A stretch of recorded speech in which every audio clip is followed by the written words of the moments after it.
The golden age of the American 1950s and 60s was driven by a booming economy and the sense of purpose in the fight against communism abroad. These positives, however, blinded many Americans to the social problems still plaguing pockets of their newly affluent and powerful country. Between 1945 and 1960, the annual gross national product went from $200 to $500 billion a year. Americans became a lot more productive.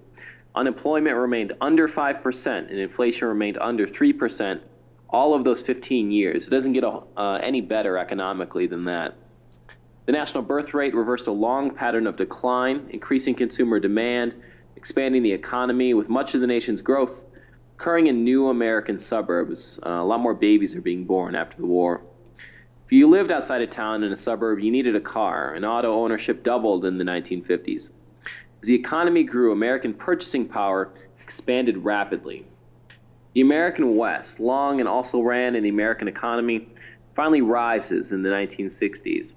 The acceleration of the auto industry gave rise to the U.S. oil industry in places like Dallas and Houston and Denver. The warm, dry climates of the cities of the Sun Belt also began to attract the young and mobile from the East Coast, greatly expanding the number of Westerners across the continent. This shifted demographics too, and so it shifted politics. The concentration of people begins to move where it's warmer. An explosion of science and technology promised since the age of the nuclear bomb finally happened in the 1960s. Antibacterial drugs, antiseptics, penicillin, pesticides, vaccinations for smallpox and polio were all perfected during the post-war golden age. Time's Man of the Year in 1960s was the American scientist. Post-war electronics research yielded the steady miniaturization of devices for the American home, helping make TVs, personal radios, hearing aids, and other electronics possible. These advances eventually allowed for the development of microscopic circuits, culminating in the development of the first computers. Initially a military venture, computers quickly became a commercial enterprise for use by mathematicians, but other uses were soon imagined. A computer featured on CBS television news accurately predicted Eisenhower's landslide victory in 1952. This was the first time most Americans had ever seen or heard of a computer. The American space program began largely in response to the alarming and surprising 1957 Soviet launch of the satellite Sputnik. And after years of difficult catch-up work, the American Apollo program landed Neil Armstrong and Buzz Aldrin on the moon just 12 years after the Soviets had put something into space. We got men on the moon in 1969. Consumer culture really explodes in the United States when the use of consumer credit went up over 800% over 13 short years. Basically, the use of credit cards and checks became really popular in the United States. A lot of people were buying stuff with money they didn't really have. In the 1960s, Americans drive their cars to stores to buy dishwashers, stereos, Mickey Mouse watches for their sons, and hula hoops for their daughters. Because consumer goods were so often now marketed nationally on television and on radio, the 1950s were notable for the rapid spread of national consumer crazes. For the first time, all the kids on the playground wanted the same toys for Christmas. Fully one-third of the American population was living in suburbs by 1960, typically at a cheaper cost than single-family homes in cities. Suburbs offer more spacious, more private homes for bigger families with more kids, and new consumer goods like RVs, boats, and new appliances. The affordability of mass-produced suburban homes contributed to a phenomenon known as white flight from racially integrating cities. Suburban wives, suddenly geographically isolated from job opportunities, retreated back to child rearing. Fewer women were working. In 1946, there were 17,000 TV sets in the nation, picking up mostly static. Just a decade later, 40 million American families were using televisions. NBC, ABC, CBS emerged from the radio industry, driven by an opportunity for new advertising revenue to supply Americans with video news, sports, comedies, and soap operas. There are a lot of soap commercials during those soap operas. That's why they call them soap operas. Television became the number one source of news in the United States by the late 1950s, and the number one source for in-home entertainment soon after. TV shows were directly funded by advertisers, and white, traditional, suburban, middle-class life was the dominant setting for early television programming. Ironically, though, the dominant whiteness of pop culture in the 1950s and 1960s accelerated the alienation of American minorities and actually promoted, in a way, the social upheavals of the 1960s. In this way, ho-hum network entertainment, vanilla to its core, inadvertently highlighted the privileges of whiteness for the have-nots still scraping by in America. Society and bureaucracy formalized in this era, successful businesses increasingly centralized and corporatized. In American culture, the old traditional ideal of self-reliance was losing place to conformity, to the ability to get along and work as a team in an office setting. Culture of juvenile delinquency grew in response to a sense of restlessness among young people growing up in middle-class ant farm suburbs. The culture of alienation permeated middle-class behavior and became a new normal.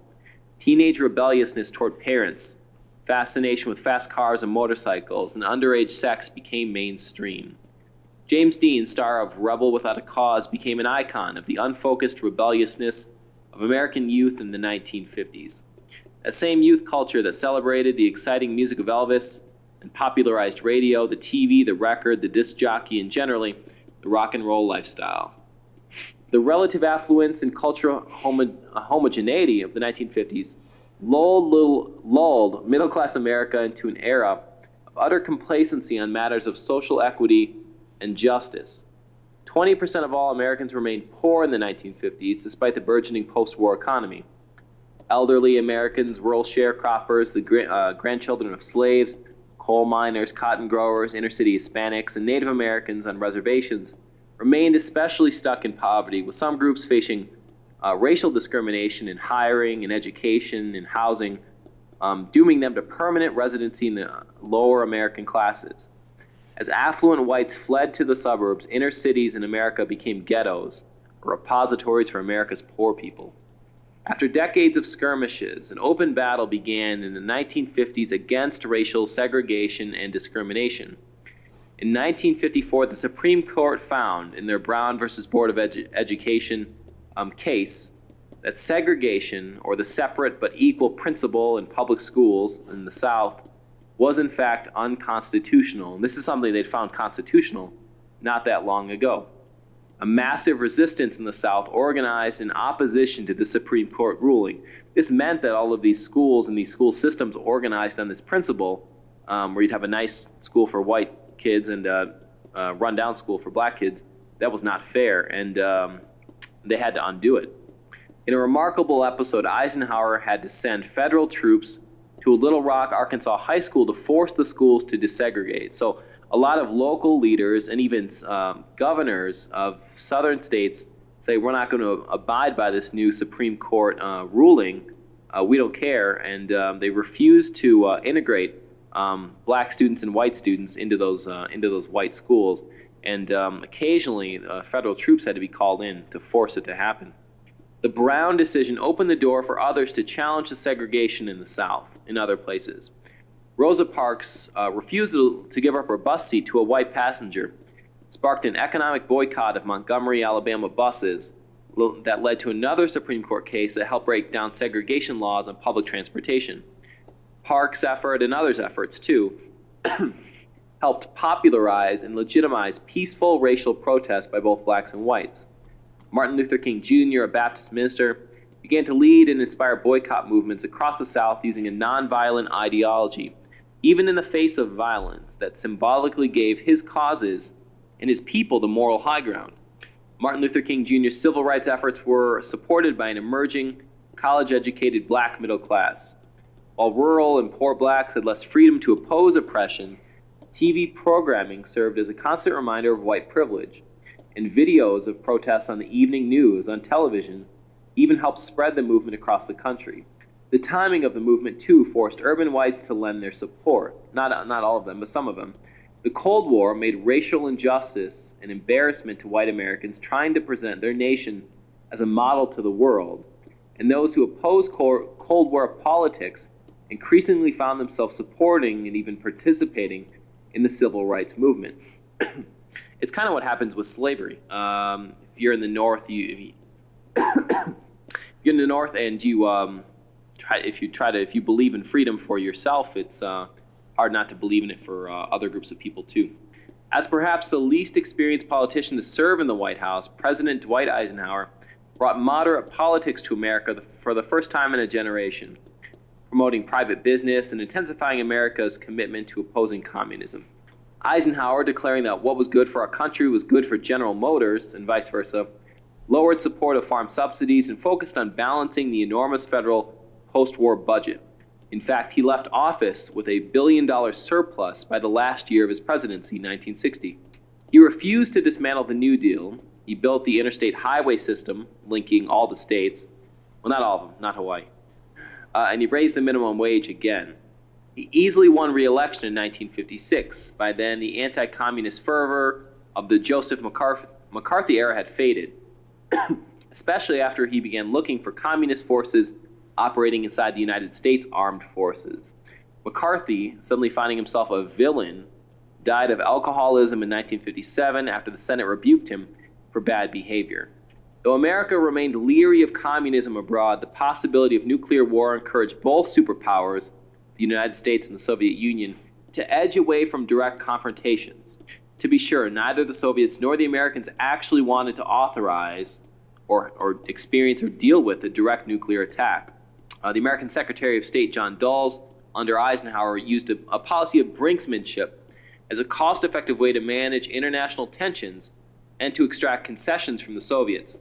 By constantly threatening nuclear attacks instead of threatening conventional warfare, troops on the ground, Dulles kept troops, ships, and tanks off the ground when new conflicts flared up. So every time that there was a concern that the Soviets might do something under Eisenhower, we just threatened them with nuclear war, and then they wouldn't do it. That certainly doesn't apply to everything that happened, but that was a new tool we had. If we threatened all-out nuclear war, both sides knew that both sides knew that probably wouldn't happen, but just to be safe, better not to do anything. Best to just be in a stalemate. Best to not let anything happen.